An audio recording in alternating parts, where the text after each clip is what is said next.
next up, we're covering resolution 2025-03, which is related to the 2025 fee schedule, and Sean has some updates for us. Yeah, there's basically 3 updates to the fee schedule, nothing changing in terms of fee amount.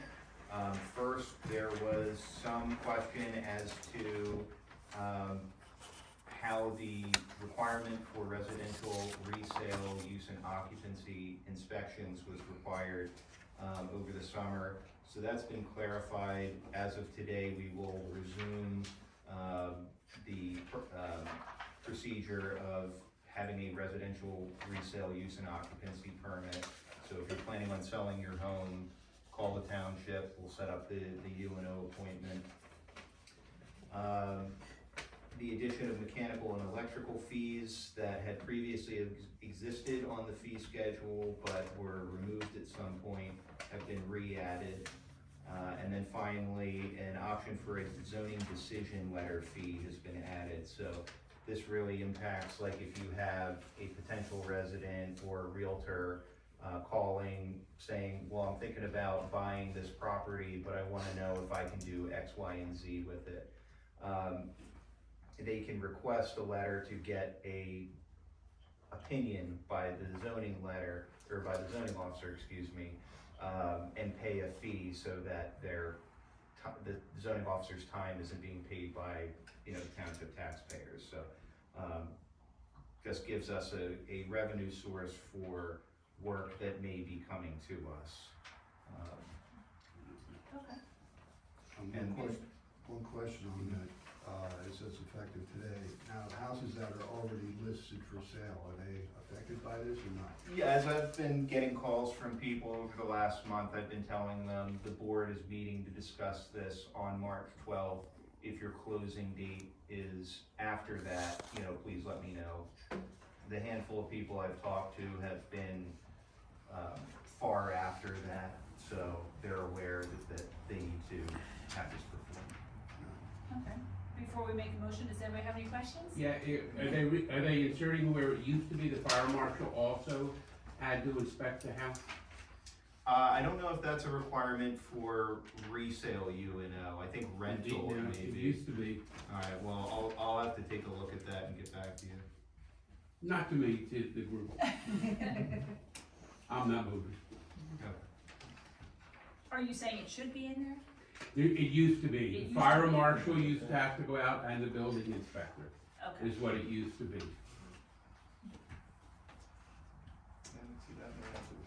Yeah, I can look into that.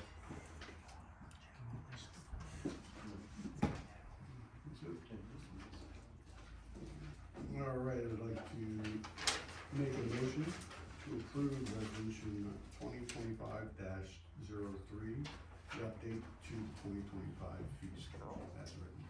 I second. All in favor? Aye. Aye. Motion passes.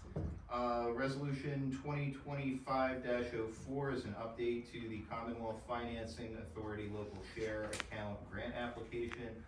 You may recall late last year, we submitted a grant application for $144,550 for a new backhoe.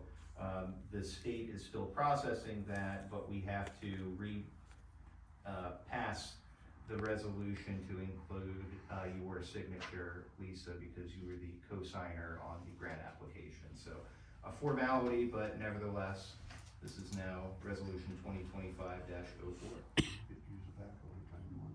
Yeah. Yeah. I got one already. You wanna make the motion? Any questions on that? Any questions? All right, hearing none, I'll make a motion to pass resolution 2025-04, the update for the CFA LSA grant applications. I as second. written. All in favor? Aye. Aye.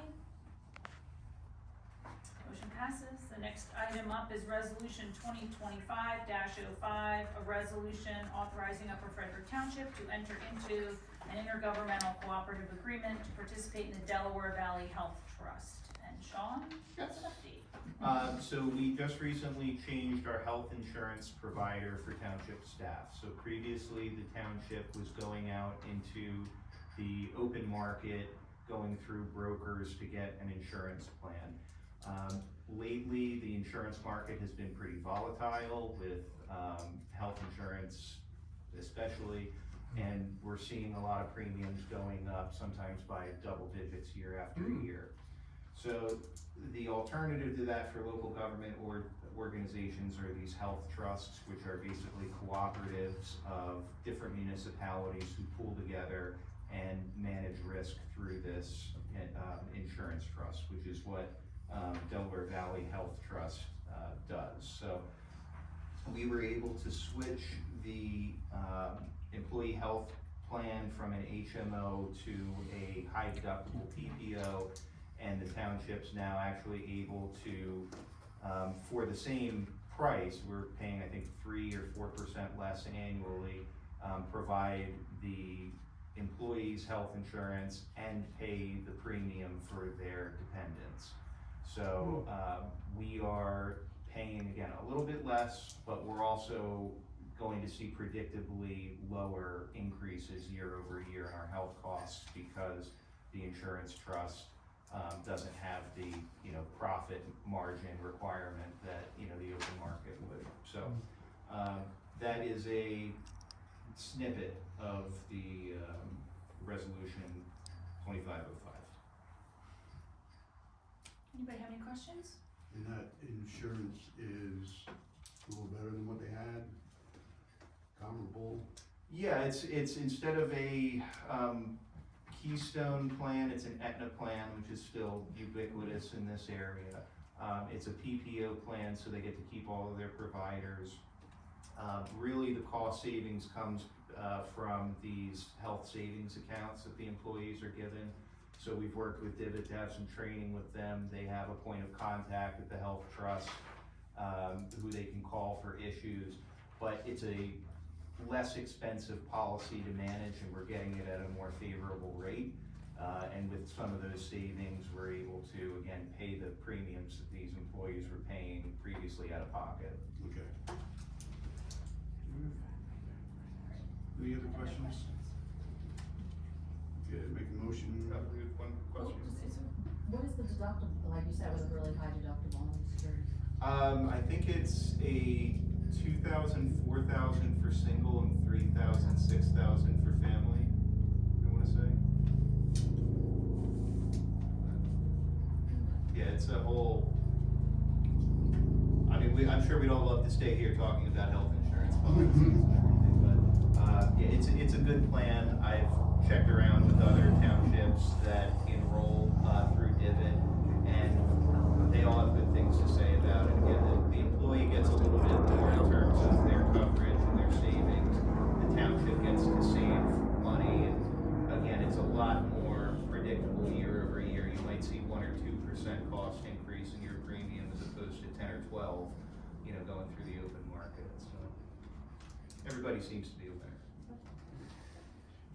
I'd like to make a motion to adopt resolution 2025-05, authorizing Upper Frederick Township to enter into the intergovernmental cooperative agreement to participate in the Delaware Valley Health Trust. I second. All in favor? Aye. Aye. Motion passes. And then the last item to discuss with new business is the consideration of a blasting ordinance. And Vicki, you're gonna give an update? Sure. So, this is an ordinance that originated with the planning commission.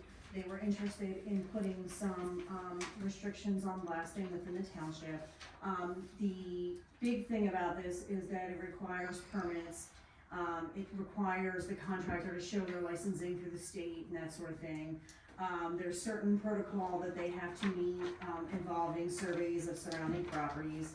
There's notifications to surrounding property owners if and when someone is going to actually blast. There are, unless it's an emergency, there are some exceptions if there's a true emergency. And then there's some rules and regulations concerning the use of explosives, liability issues, and then violations and penalties if anybody, blasts without getting a permit through the township. So, as a non-NPC ordinance, This was advertised, it can be approved by you, adopted by you this evening if you so like. And that's it, I'm happy And to we answer had any no questions. blasting ordinance No. before? No, Okay. Did something bring this to light that we should have a blasting ordinance? the planning The commission. planning commission just brought it up, it wasn't, did something happen? Laura Fred is blasting. Oh. Oh, there you go, so I didn't know, residents yeah, I on didn't that know side of something town. caused it to bubble up to be an issue, you know, versus just out of the blue, so something had, It was a good catch on the planning commission as far as okay. the blasting and so. How about if the surrounding, He had a question, Henry. Will it include the well test as well? This does not include, I don't think, well tests, but let me look.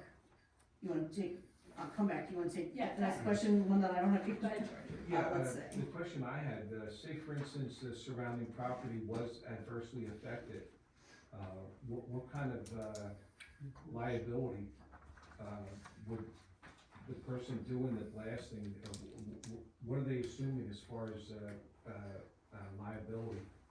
Do they have to put up a bond or?